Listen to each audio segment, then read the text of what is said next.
자신이 받을 복을 사기를 쳐서 빼앗아간 동생 야곱을 형 에서는 죽이려고 했습니다. 좀 이해가 안 가죠. 아니 어떻게 아무리 그랬다 할지라도 동생을 해칠 마음을 가질까. 그런데요, 저희가 지금 세상에서의 뉴스를 보더라도 예를 들어 재산 상속 때문에 형제간에 가족끼리 정말 입에 닿지 못할 사건이 벌어진 것을 보면은 과장된 이야기가 아닌 거라 생각을 해봅니다. 엄마는 동생이 형에게 그런 위험을 당하게 될까봐 멀리 있는 외삼촌 집, 라반의 집으로 일단 가 있으라고 이야기를 했습니다. 잠깐 될 줄 알았죠. 하지만 시간이 엄청나게 흐르게 되었습니다. 엄마는 야곱에게 형의 분노가 풀리면 연락할게 라고 했는데요, 성경에는 그런 내용이 나오지 않습니다. 어쩌면 형의 분노가 계속해서 사라지지 않았을 수도 있고요.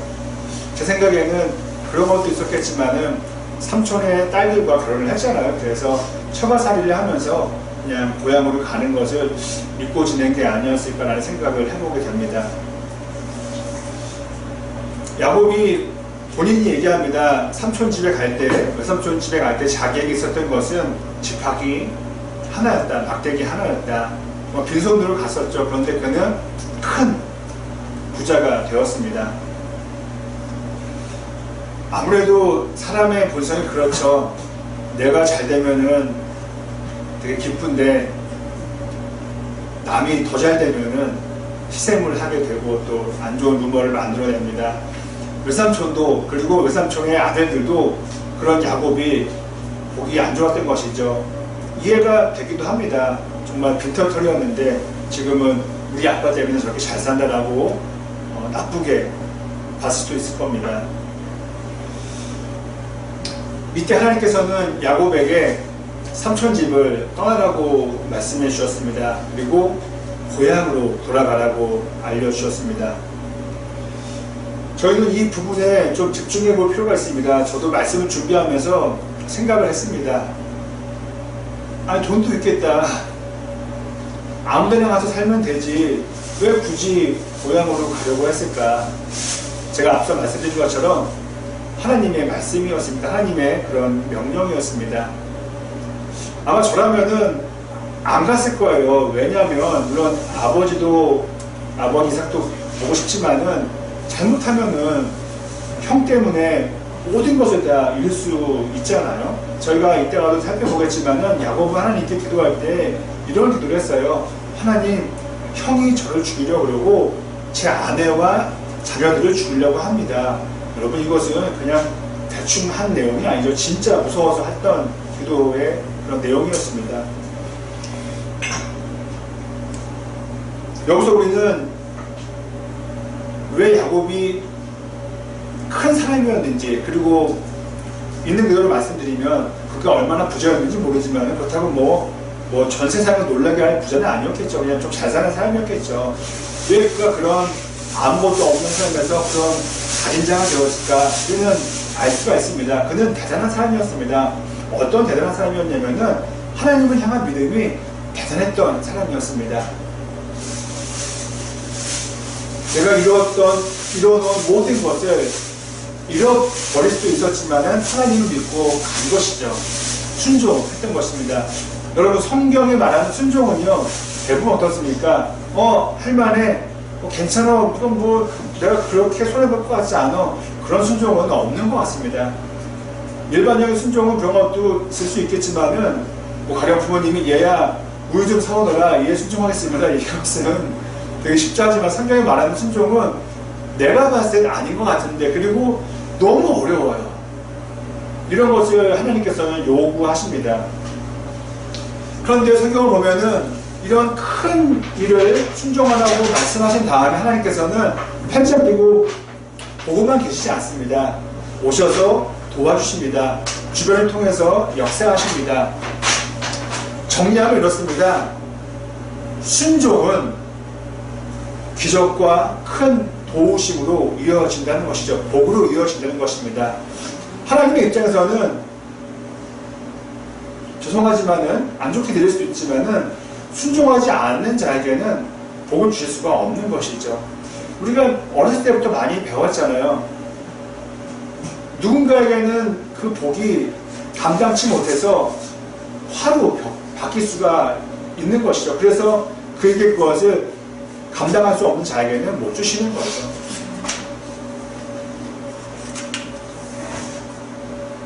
이제 외삼촌 집을 나와서 고향으로 가는 야곱, 그에게는 큰 걱정거리 형 에서가 있었습니다. 만일 그 옛날에 형의 분노가 풀리지 않았다면 고향으로 가는 길은 처참한 비극으로 끝날 수 있었을 것입니다. 야곱은 먼저 종들을 보냅니다. 형에게 보내서 그 상황을 한번 알고 싶어 합니다. 당연히 그랬겠죠.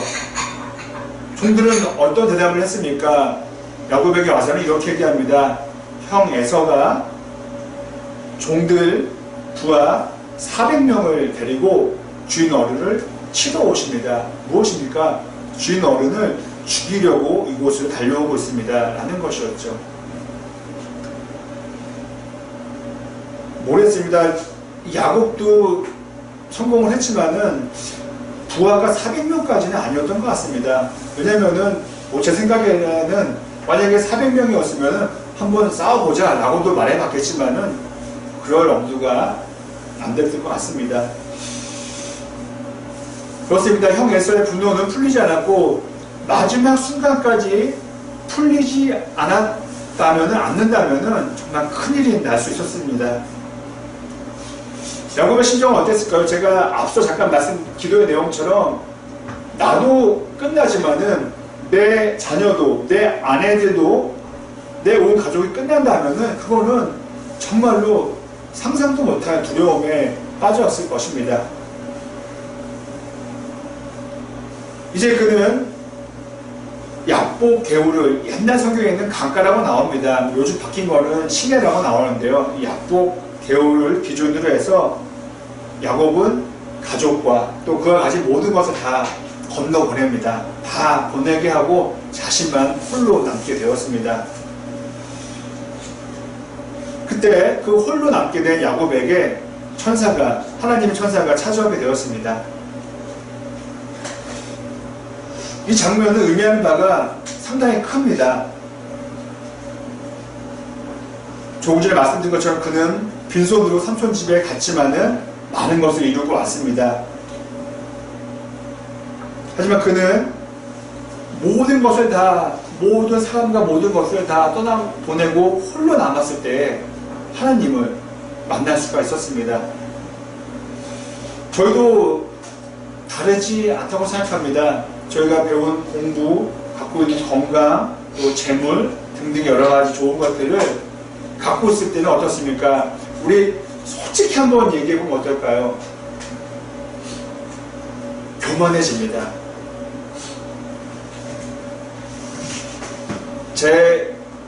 제게 정말 10,000원 한 장 있을 때와 제 주머니에 100만원 있을 때하고는 다르더라고요. 또 뭐 책 한 페이지를 봤을 때와 책 한 권을 봤을 때 교만으로 바뀌더라고요. 네. 나 이 사람 좀 알아. 나 이거 좀 알아.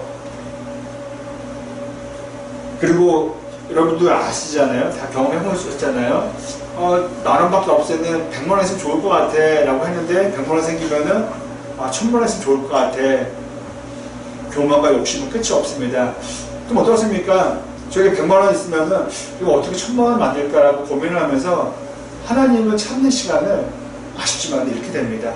저희가 좋은데 여행 갑니다. 좋은 광경을 보면서 하나님의 영광도 하나님의 놀라움도 찾지만은 대부분 뭐합니까? 사진 찍는 거, 밥 먹는 거, 쉬려는 거 찾죠. 저와 여러분들도 똑같습니다. 욕심과 교만과 이런 것들을 저 야복 개울 건너로 보내고 저희만 홀로 남겼을 때에 하나님을 얼굴과 얼굴을 마주 대야 될 가깝게 만날 수 있게 됩니다. 뭐 하나님만이 아니죠.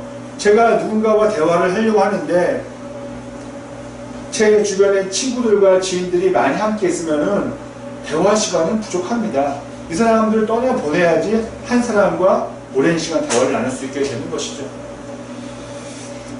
제가 자주 말씀드리는 저의 간증입니다. 저에게는 인생에 실패가 있었고 또 정말 저주와 같았던 질병의 고통이 있었습니다. 이것이 있었기에 홀로 남겨졌기에 하나님을 만날 수 있었고 지금의 삶을 살 수 있게 되었습니다. 제 인생을 돌아봤을 때, 제 경험을 봤을 때 아플 때가, 몸이 아플 때가 가장 혼자인 것처럼 느껴지는 것 같습니다. 그때 하나님을 찾게 되는 것이죠.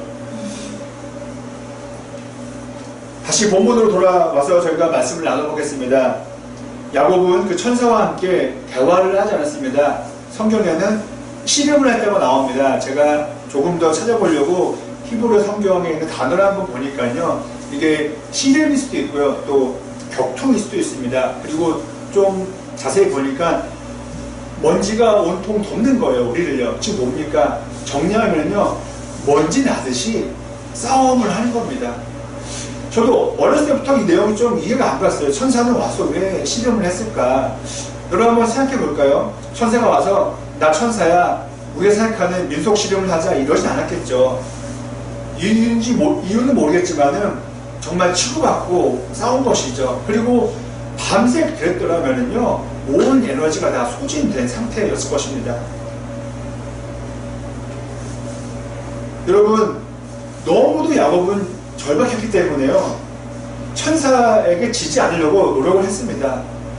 그러니 천사도 이 야곱을 못 이길 것 같으니까 비겁하게도 야곱의 엉덩이 힘줄을 쳐가지고 뼈가 어긋나게 했습니다. 결과적으로 야곱은 쩔뚝거리게 되었던 것이죠. 천사는 이제 그 무너진 야곱을 두고 떠나려고 했지만은 야곱은 알았어요, 천사인 줄을. 그래서 끝까지 천사를 놓지 않았던 것입니다. 이렇게 얘기하잖아요. 천사님, 물론 뭐 하나님이라고도 얘기하지만은, 하나님이라고 여기긴 하지만은, 나를 축복해주지 않으시면은 나에게 놓지 않겠습니다. 저는 개인적으로 제가 뭐 아버지 심정까지는 모르죠. 제가 아직 아기가 없으니까요. 근데 추측해 볼 수 있을 것 같습니다. 남편의 마음으로, 또 아버지의 마음으로 이거 너무 끝장인 거예요. 그렇기 때문에 정말 손이 부러진 한이 있어도 그 천사를 놓을 수 없었을 것입니다. 아마 야곱의 인생 전체를 놓고 봤을 때 가장 절박한 상황이 아니었을까 생각해 봅니다. 결국 천사는 야곱에게 축복하여 주었습니다. 이 단면만 놓고 본다면 여러분 어떻습니까? 우리는 하나님께 복을 받길 원합니다. 하나님께 복을 받으며 살고 싶어 합니다. 여러분, 이 단면만 놓고 봤을 때는요, 복 받는 것은 쉽지가 않은 것입니다. 야곱에게 헬로 천사, 나 복 필요해, 복 좀 내려주세요, 땡큐, 이게 아니었죠. 끝까지 붙잡아서 받은 게 하늘의 복이었습니다. 그렇다면 저희가 신앙생활을 하면서 복된 삶을 살고자 한다면은 이와 같은 간절함과 끈질김이 있어야 할 것입니다.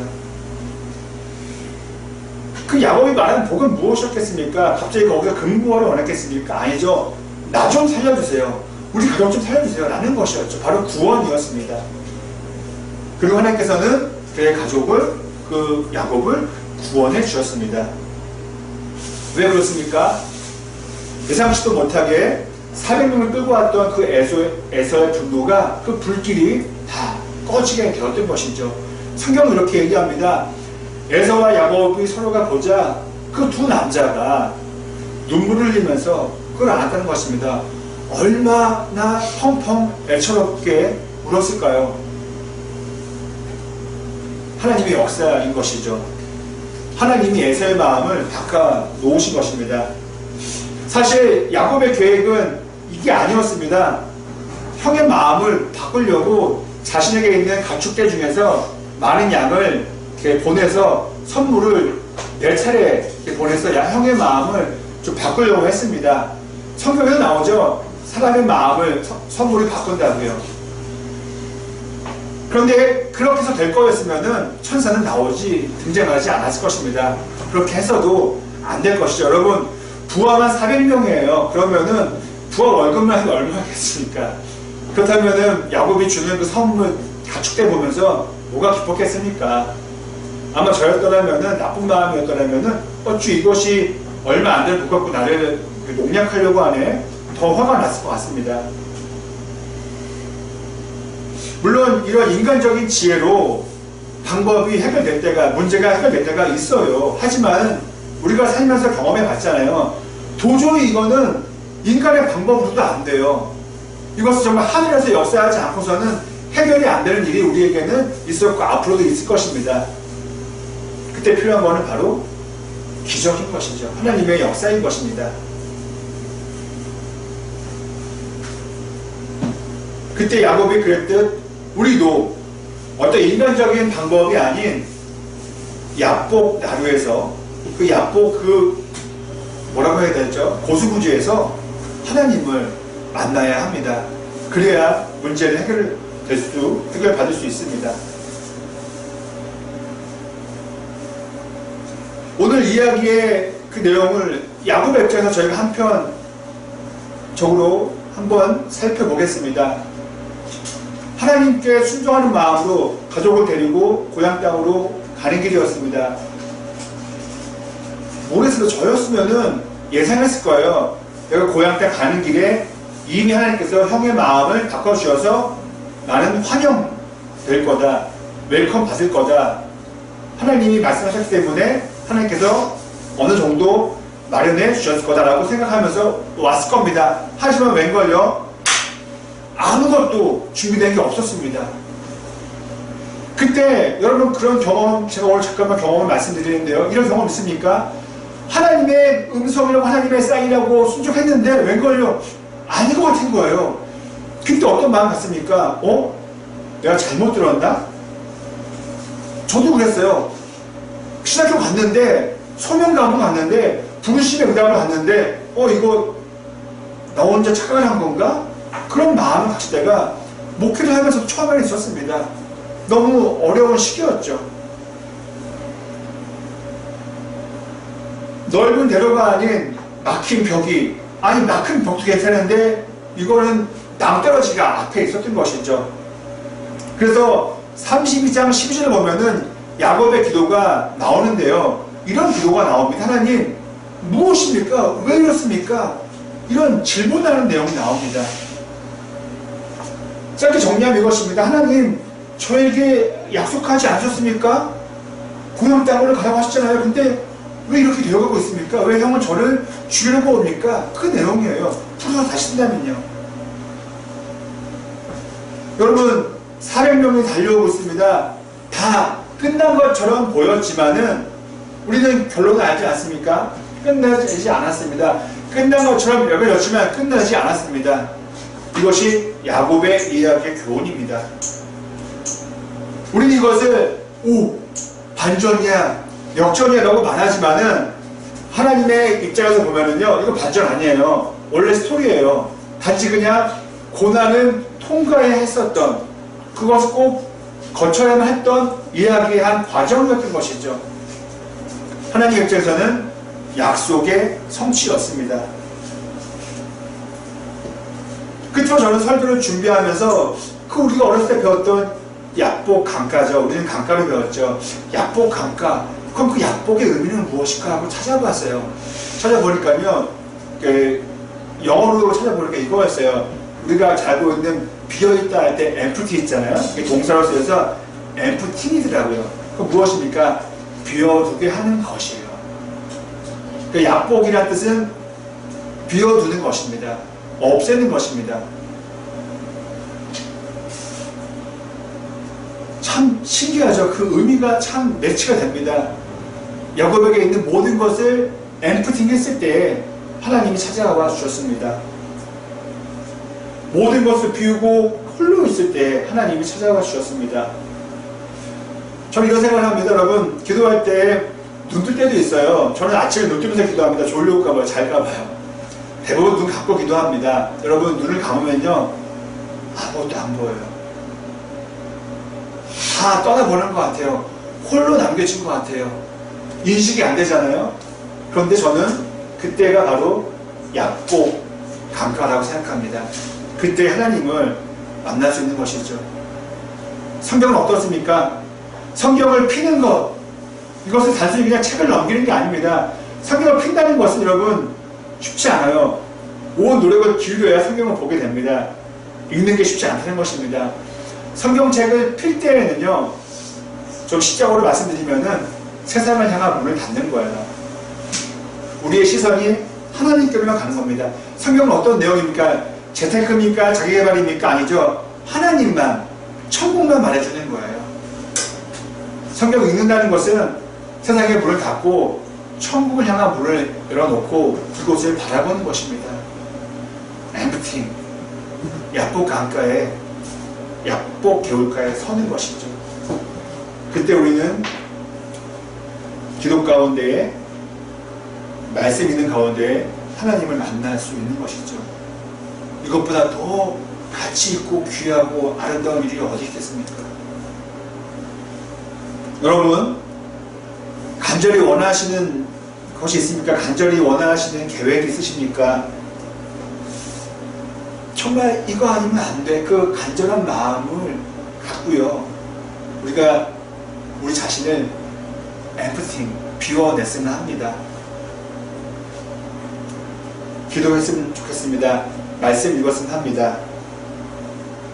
그렇게 하나님 앞에 서게 되고 하나님을 만나게 된다면은, 하나님의 뜻이라면은, 선한 뜻이라면 하나님의 때에 우리의 간절함은 이루어지게 될 것입니다.